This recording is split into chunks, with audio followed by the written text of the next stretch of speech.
Hello, and welcome back. Happy New Year again. First of all, hello. This week is hello and welcome to this week's Profit Maximizing Moment. The show is dedicated to helping business owners dramatically improve their bottom line with our weekly profit maximizing tips that you can use now. I'm your host and coach, Wayne Bilal. I'm also the founder of a local CPA firm that works with the business owners to help them make more money and keep more of it from the IRS. I do this with our coaching programs and with our tax planning system, which has saved my clients millions of dollars over the last 10 years, all legally. Like I say every time, I love my clients, but don't wish to share a jail cell with them. In today's video, we're going to continue on receivables about, and the cash flow projection chart. Sorry, my brain died. Cash conversion cycle. And but how you can overdo it, you got to be careful. But I'm going to recap a little bit on the receivables because it's been a long time since we talked about it. But first, today's support for today's show is brought to you by, and I lost the book. I'm a little disorganized. I'll explain in a minute. Brought to you by Profit Maximizer Publishing, which published my book, The 90-Day Profit Reset, which helps you gain your independence from reduced cash flow, shrinking margins, and an evaporating customer base. In this book, you will find chapter after chapter and idea after idea about how you can turn around your business, reset your profits from red to black in 90 days or fewer. Even entrepreneurs who are making money will benefit from my book by learning how to make even more money. Sorry about the rocky start there. I don't know, Microsoft or somebody did an update, and all of a sudden, all my saved bookmarks were gone. Yeah, I mean, that not the bookmarks themselves, but the little tabs that I go. So I'm usually pretty good about, I know where they're at. I just click. And then I had in my head, we use a program called SteamYard, I think it's called. Anyways, I had in my head StreamYard, and I had in my head Steam, which is gaming, so totally different. Took me a while to find the dang link. I was surprised I got here on time. Anyways, we were talking about the 3 steps to collecting receivables, okay? Just kind of reset, all right? And also talking about how receivables was one of the major problems that companies had. Excuse me.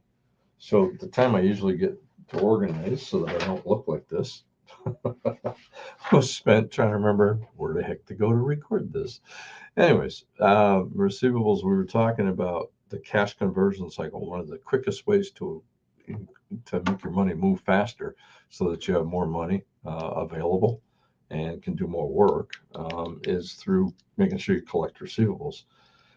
No one, remember, I want to recap this, just a few things that I said. I'm not going to redo it. It was the last video. So no one's going to work the receivables the way the boss will. So you need to make it a priority. Okay.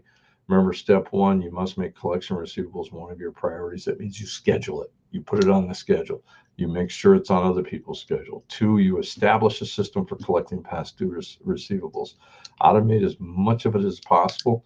Automate until it gets to a point where you have to step in, which is step 3. Decide which customers the owners will call personally to collect the receivables. Owners' calls are a vital part of the collection process. Truthfully, I mean, so we went through that and which ones we're going to do, but receivables, really, what I really want to say is they get out of hand when you stop paying attention to them. Simple as that. But don't overdo your collections. A cautionary tale. Look, it's going to improve your cash conversion cycle unless you just get crazy about it. Business owners tend to overdo it on 3 areas of the cash conversion cycle. First, sometimes an owner will become so concerned about bad debts that they impose extremely tough restrictions on granting credit. This can also be used to your advantage if one of your competitors has similarly tough terms. We used this when I was the CFO and comptroller at Coca-Cola, which is a regional Coca-Cola bottling plant that was based out of El Paso and had offices in Tucson, Las Cruces, a few other places. I changed our terms so that any new business would automatically be granted credit. Now, they were put on our watch list, and we paid really good attention to them and quickly switched them to COD if they failed to pay. Now, our competitors, which was mainly Pepsi in the local area, had the same credit terms we had before, and it was very hard to get, especially if you're a new customer. The result was that over 80% of new businesses that sold bottled Coca-Cola or Pepsi products went with us. All right. So that's an example of getting too crazy, where sometimes you got to put business smarts to it. Second, inventory is sometimes reduced to the point that the company loses sales. This is particularly true for seasonal businesses. Again, I go back to Coca-Cola. Products are in high demand at holidays. If you think about it, you're having parties, your 4th of July, Christmas, Thanksgiving, and customers want the product for the holiday, not after it. Okay.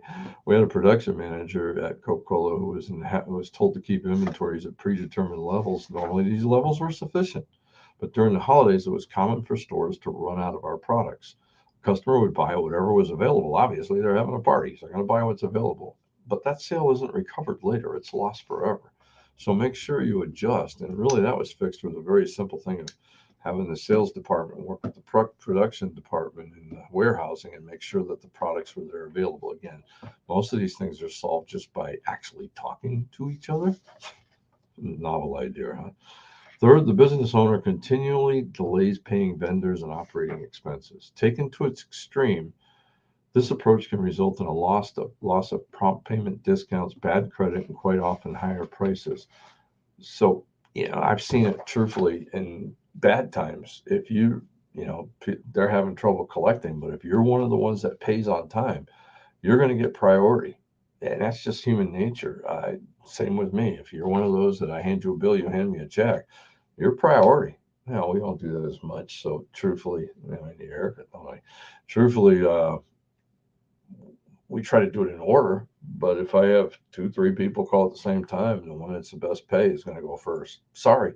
And that's just business. And that's in every business I've ever worked with. The owners are the same. So in recap, yes, improve your cash conversion cycle, but don't overdo it.